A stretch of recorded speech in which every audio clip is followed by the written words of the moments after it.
If pride was a person, it would be Amara Okafor, the CEO of Amara's Empire, a luxury fashion brand that sold high heels for 450,000 Nigerian nairas and still had customers waiting on a queue like COVID-19 test.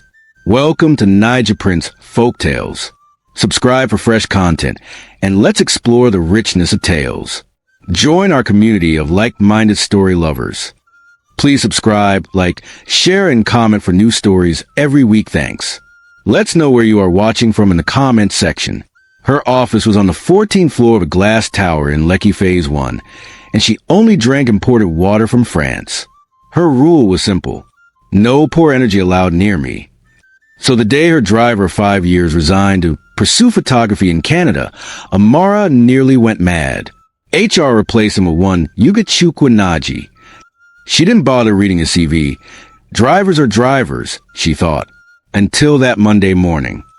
Enter Chukwunaji. Tall, dark, fine like chilled Coke bottle. But Amara no see fine All she saw was his faded black trousers, oversized secondhand shirt, and dusty brown sandals that looked like they fought with the village road and lost. The moment he opened her car door and smiled, she hissed so loud birds flew away from the compound. Are you mad or mad adjacent? Ma, did I tell you to smile at me like you won visa? Can't you open a door like a professional? Who employed this neat apprentice?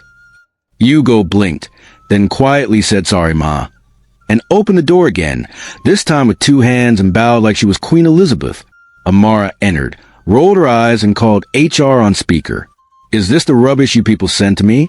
I said I need a driver, not an abandoned village project. Hugo sat silently in front. He didn't say a word, but in his mind he smiled. Hugo tire? Amara had a business meeting at Radisson Blu that afternoon. She wore a purple Gucci gown and heels that could injure your self-esteem. She came out, saw Hugo still wearing the same shirt, and snapped. Are you not ashamed? You're driving a Benz looking like someone that hawks Bitterleaf. Do you want to disgrace me? He calmly replied, I can change, Ma. Change? You should change into a better human being. At the hotel, it started raining heavily. She rushed out, expecting Hugo to meet her with an umbrella. But Hugo was under a nearby shade, already soaked. He didn't know rich people don't like water. She screamed, Jesus, do you want me to melt? He ran to her with an umbrella, but slipped in the water like Nollywood. Amara entered the meeting wet, hair scattered, makeup crying, clients trying not to laugh. She turned and glared at Hugo like she wanted to send thunder his way. Back home, she was still fuming. That's when Mama Blessing, her 60-year-old cook, who talked too much for someone who couldn't mind her cholesterol, came in. This your new driver get calm spirit she said as she stirred a gussie soup. Calm spirit kale, fried spirit and I. You never know, if fit be your destiny helper. God forbid. Mama Blessing smiled that I know what you don't know smile and continued cooking. Be careful how you treat people. Amara, God has a sense of humor. Amara hissed and walked away. But that night, she couldn't sleep. She kept hearing the words, God has a sense of humor. Next morning, Hugo drove her to work. On their way, she was pressing her phone and didn't see the road was flooded ahead. Madam, the road is... Shut up. You don't talk when I'm updating my status. Boom. Straight into a puddle. The water splashed like Moses parting the Red Sea. Amara screamed. Hugo said softly, Sorry, Ma, but I warned you. She looked at him for the first time that morning. For one split second, she noticed something odd. His calm, his grace, his small smile. She rolled her eyes again and faced the window. Nonsense. Just be driving, driver disaster. But deep inside, something started shifting. Very small, like when you fart and pretend it wasn't you.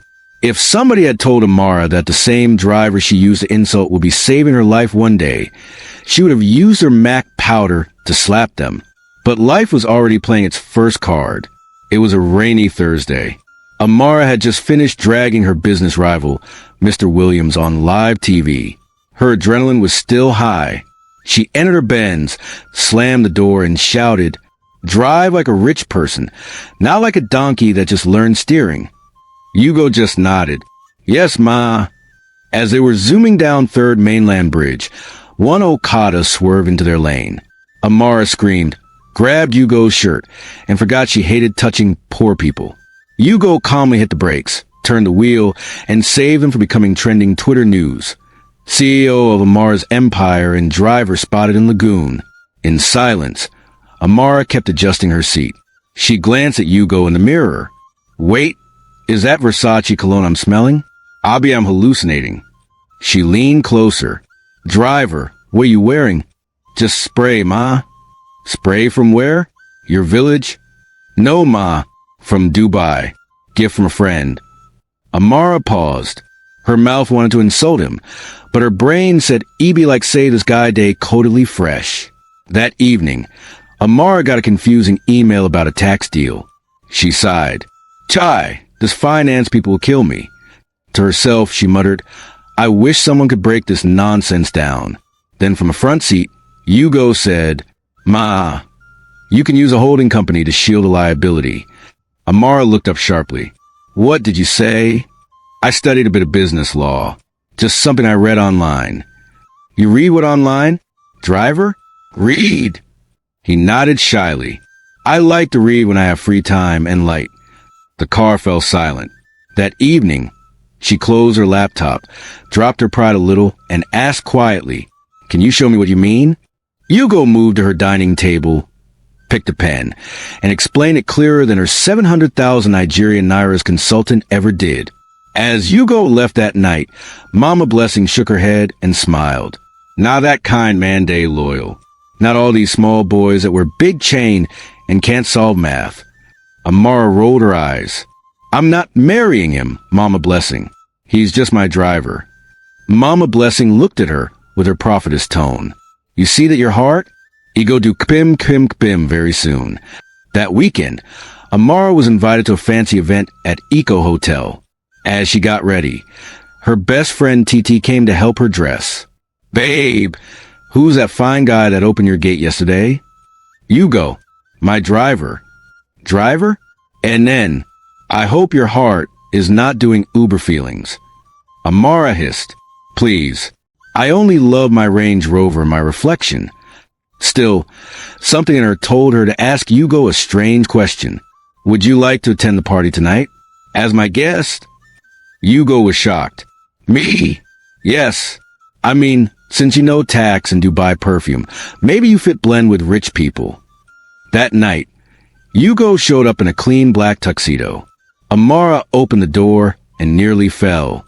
Is this my driver or Denzel Washington's cousin? Her mouth moved before her brain could block it. You actually look fine. Yugo smiled. Thank you, Ma. At the party, everyone was confused. Rich aunties stared. Men asked, Who is that guy with Amara? Even Mr. Williams showed up. He smirked at Amara, then looked at Yugo and said, Madam, so you now date your help? Amara's face changed. Before she could talk, Yugo smiled calmly and said, Sir, it's better to be helpful than hopeless. Mr. Williams shut up immediately. Amara was stunned, not just by his clapback, but by the sudden flutter in her belly. Was that a butterfly? Later that night, she stalked Yugo online to find out more. All she saw were church harvest photos, video of him dancing at a wedding, and one clip of him cooking okra with slippers on. She threw her phone on the bed and whispered, Gotta beg, what's going on? But that same night, she had a dream. She and Yugo were in Dubai, on a yacht, eating suya and arguing about who loves jollof more. She woke up with a jolt, sweating. No, I cannot be catching feelings of my driver. But deep down she knew. She was already driving herself into his arms. The morning after her Yugo on a yacht dream, Amara sat at her vanity table staring at her reflection like it owed her money. She dipped powder on her face and muttered, It's not love, it's just indigestion. But her heart was already on soft mode. One evening, Amara forgot her scarf at the office. She sent her assistant to go back and fetch it, but the girl was already halfway to her boyfriend's house. So Madam CEO decided to drive herself. On her way, she passed by Ojalegba and saw someone that looked like Hugo. No, be my driver, be that. She parked and watched from the car. Hugo was wearing a simple shirt and jeans. He was not driving. He was giving food and books to a bunch of street children. One small girl hugged him and said, "Uncle Hugo, God bless you." Amara's throat tightened. This guy, he day do charity? Without camera? Without social media? She swallowed hard. Her pride tried to kick in, but her heart told pride to rest a bag. She quietly wound up her glass and drove off. The next day in the car, she cleared her throat. "So, do you do that every week?" "Ma, the street kids. I saw you. Don't worry, I won't sack you." "Oh, yes, I try to help. I was once like them." Boom. That sentence slapped her chest with emotional thunder. She turned her head fully to look at him. "You? Street boy." "Yes, Ma. I lost my parents early. Grew up with nothing. Slept in market stalls. I cleaned tires just to eat." She was silent for a while. "But how did you become so calm?" "Because I've seen war. What's a rich woman shouting when you survive hunger?" That answer silenced her for the whole ride.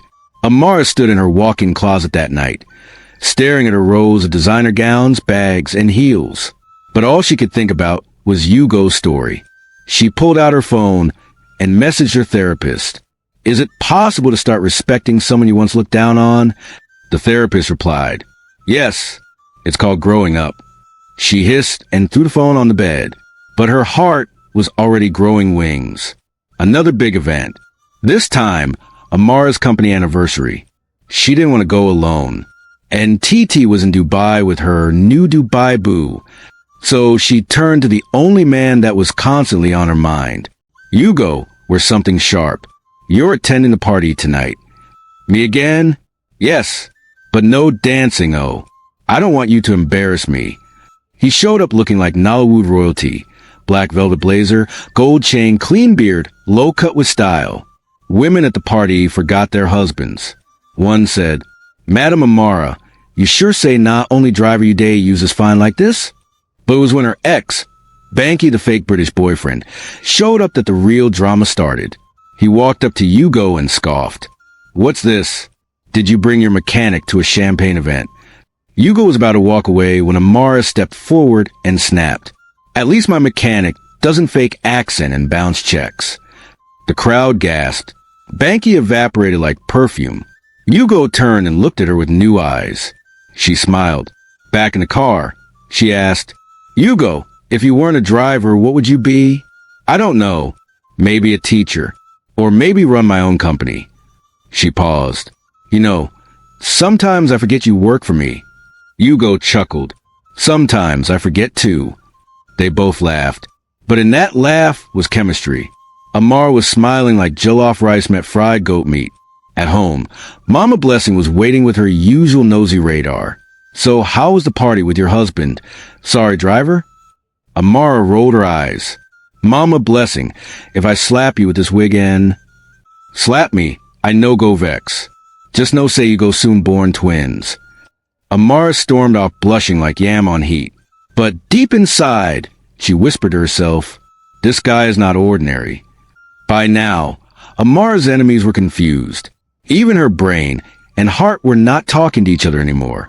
Because every time she saw Hugo smile, her heart would skip like Nipa light. And every time he said, "Yes, ma," her eyes would roll like tire inside pothole. What is this nonsense? I can't fall for my driver, oh. But he's so calm, so fine, so full of sense, and so not like these fake Lagos men. She was losing the battle. Completely. One night, after a long office meeting, she called Hugo upstairs. He entered the living room in his simple shirt and jeans, smelling like that expensive Dubai perfume again. Amara wore a silk robe and had lip gloss shining like 5G light. She cleared her throat. "Sit." He sat, quietly, respectfully, always composed. She sipped her wine and tried to sound casual. "So, Hugo, has anyone told you that you're okay looking?" "Okay looking?" He raised his brow. "I mean, you're not bad for a driver." Hugo smiled.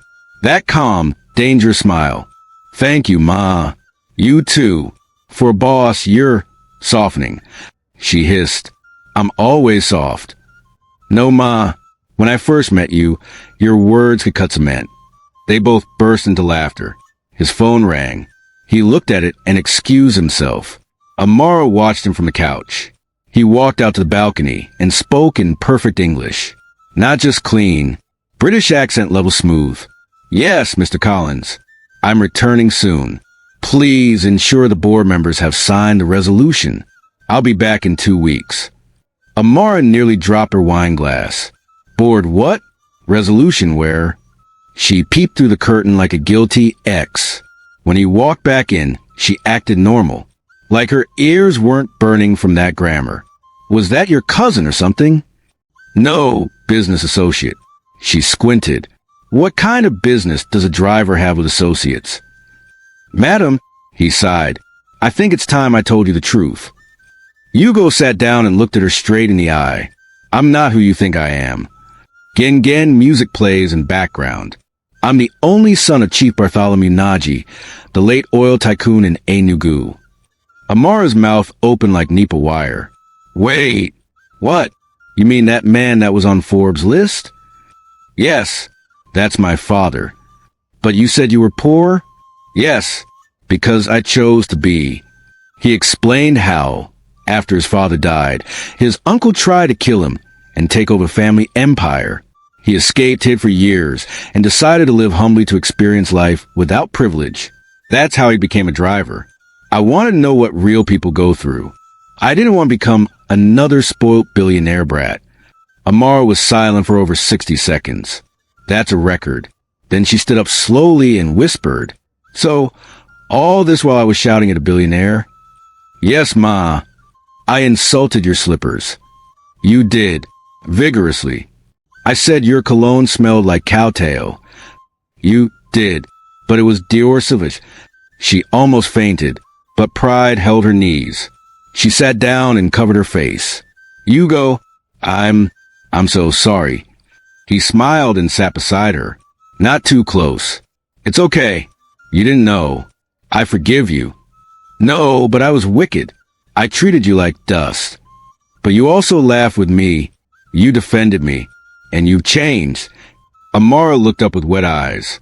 Do you still want to be my driver? No, Ma. Do you want to be my friend? Maybe. Do you want to be my? Finish it, Ma. Do you want to be mine?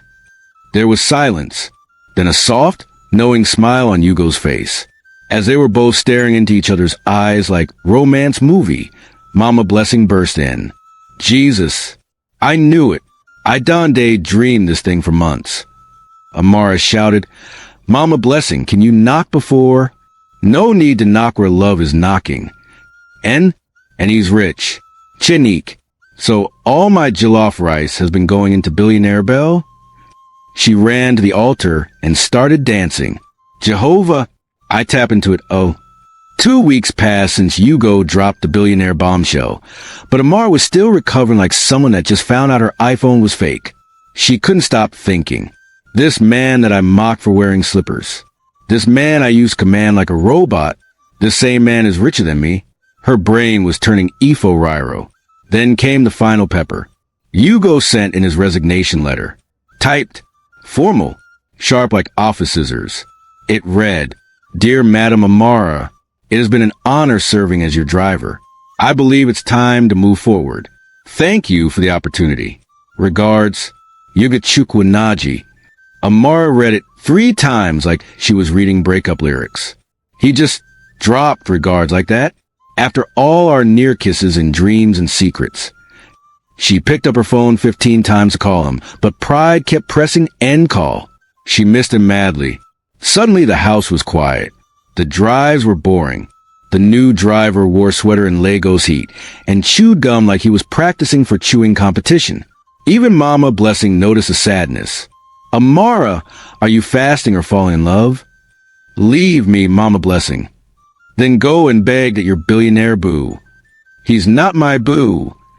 Then why you day use love emoji to save his number? Amara threw her pillow at her. One morning, As she was scrolling through TikTok in bed, she heard noise downstairs. She stormed down ready to shout and saw Hugo in a navy blue kaftan, fresh haircut, smooth beard, calm aura, and a single rose in his hand. Behind him was a white stretch limousine. Amara's mouth dried instantly.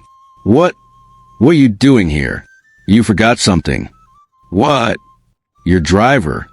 She blinked fast. Are you here to mock me? No, I'm here to pick you. Not just in car, but in life.